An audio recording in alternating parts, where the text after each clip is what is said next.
Como Dom Helder Câmara morreu? Dom Helder Câmara foi um dos mais importantes líderes religiosos e sociais do Brasil no século XX.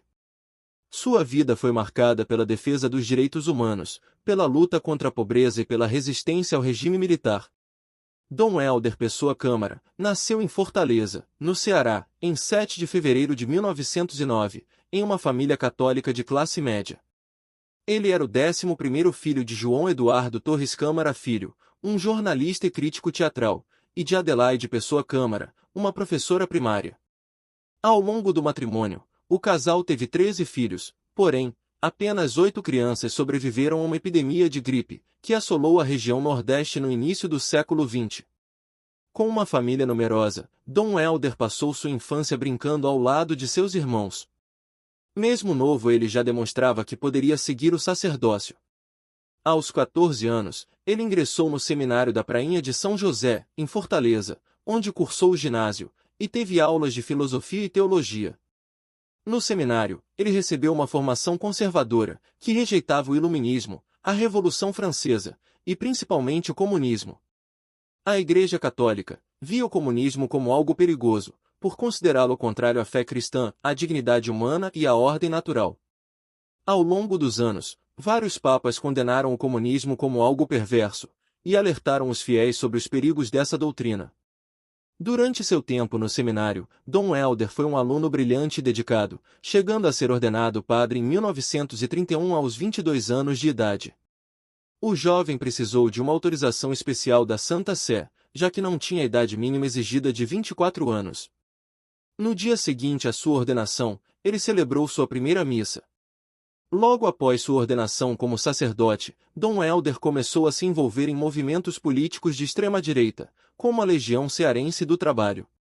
O sacerdote se envolveu com a Legião Cearense do Trabalho, por meio da Juventude Operária Cristã, uma organização que ele participava e que buscava atender aos trabalhadores pobres da cidade.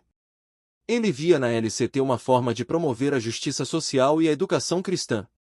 Dom Helder começou a ganhar tanto destaque pelo seu trabalho nos movimentos de direita do Ceará, que em 1932, ele foi convidado para exercer o cargo de secretário do setor de estudantes da Ação Integralista Brasileira no Ceará. Participando do integralismo, ele foi um dos principais nomes em seu estado. Dentro do movimento integralista, Helder fundou grupos integralistas e organizou manifestações, comícios e conferências, além de escrever artigos sobre a doutrina integralista. Em 1936, Dom Helder foi nomeado diretor do Departamento de Educação do Estado do Ceará, onde permaneceu por 5 meses.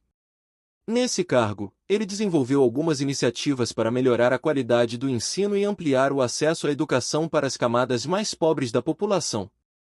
Nesse mesmo ano, após deixar o cargo no governo por divergências políticas, ele foi transferido para a cidade do Rio de Janeiro, então capital da República, onde assumiu o cargo de assistente técnico, no Ministério da Educação.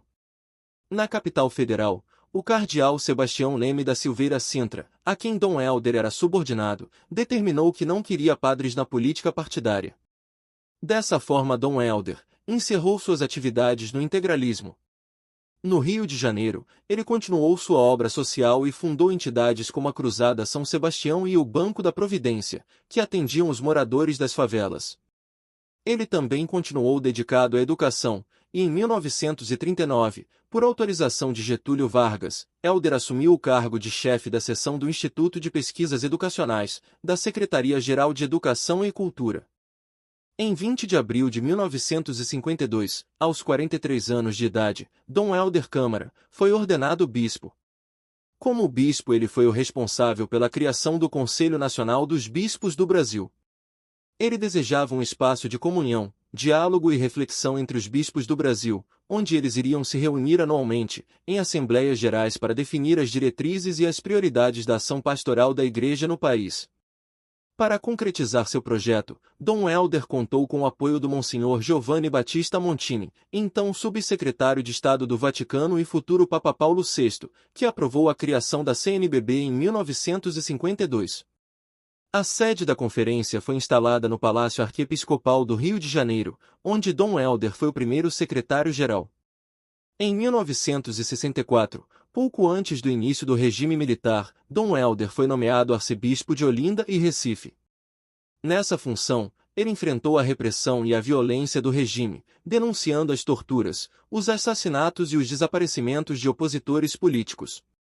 Ele também apoiou as comunidades eclesiais de base, que eram grupos de cristãos engajados na luta pela transformação social. Dom Helder foi chamado de Arcebispo Vermelho pelos militares, que o acusavam de comunista e subversivo. Ele foi censurado, vigiado e ameaçado de morte. Porém, ele não se intimidou e continuou sua missão profética. Ele viajou pelo mundo para divulgar a situação do Brasil e defender os direitos humanos.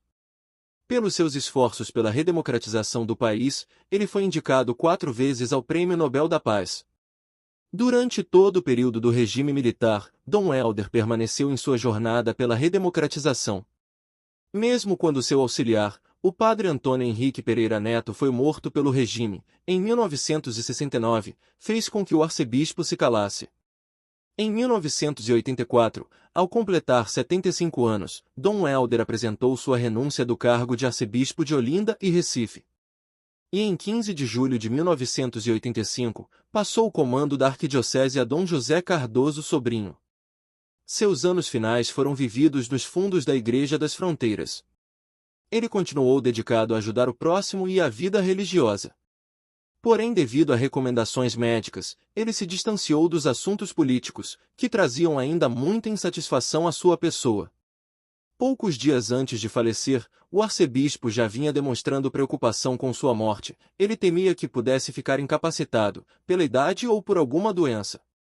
Um dia antes de falecer, ele apresentou estar bastante cansado, o que deixou sua secretária particular, Maria José, bastante preocupada. Como o religioso já havia sido internado algumas semanas antes, para tratar uma infecção urinária, ela estava em estado de alerta a qualquer anormalidade em sua saúde. No dia de sua morte, ele foi dormir por volta das 22 horas. Durante a noite ele teve uma parada respiratória e veio a falecer. Sua secretária, preocupada, chegou a ir até seu quarto para saber se ele estava bem, porém ao perceber que ele não respirava chamou o socorro, mas já era tarde demais.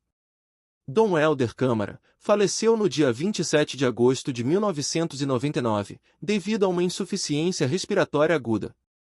Ele estava com 90 anos de idade. Antes de falecer, o arcebispo já havia feito recomendações de como desejava que fosse seu velório. Ele pediu uma cerimônia simples e manifestou o desejo de ser sepultado na Catedral da Sé, em Olinda. O velório contou com a presença de 10.000 populares, além de políticos e líderes religiosos, que foram se despedir de Dom Helder. Dom Helder Câmara deixou um legado de fé, esperança e amor aos pobres e oprimidos. Sua vida foi um testemunho de coerência entre o Evangelho e a realidade social. Ele também foi sinônimo de bravura e luta pela redemocratização do Brasil. E foi assim que Dom Helder Câmara morreu. Se você gostou, deixe seu comentário e inscreva-se no canal. Até o próximo vídeo.